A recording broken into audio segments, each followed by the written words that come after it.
This course comprises a book entitled Persian Language Teaching.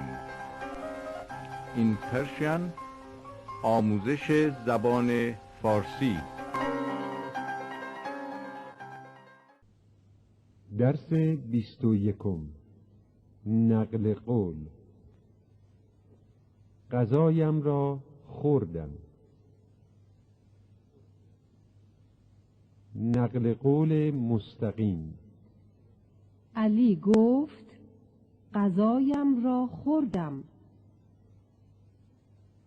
علی گفت غذایش را خورد. نقل قول غیر مستقیم. علی گفت که غذایش را خورده است. تمرین 111. بشنوید و تکرار کنید. الف، گذشته ساده، گذشته نقلی. رضا گفت دیروز سهراب را دیدم.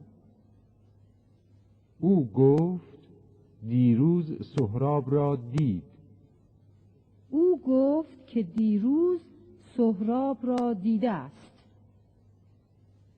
ب، گذشته دور، گذشته دور نقلی. مجید گفت من پدر شما را دیده بودم. مجید گفت او پدر مرا دیده بود.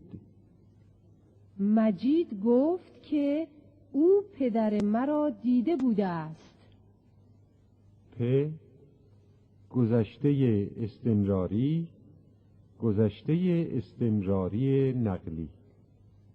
پرویز گفت من رضا را هفته یک بار می دیدم.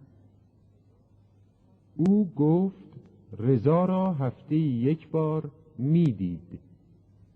پرویز گفت که او را هفته یک بار می دیده است. ت، بدون تغییر. سیما گفت من مجله آینده را همیشه می خوانم.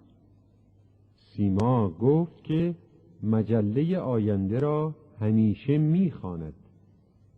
اکبر گفت درباره محسن با آقای وزیر گفتگو کردم. اکبر گفت درباره محسن با آقای وزیر گفتگو کرده است. مادرم گفت باید فردا اتاقت را تمیز بکنی. مادرم گفت باید فردا اتاقم را تمیز بکنم. لطفاً فردا صبح به اداره سری بزنید. او خواهش کرد که فردا صبح سری به اداره بزنم.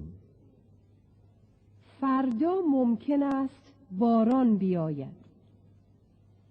او پیش بینی کرد که فردا ممکنه بارون بیاد.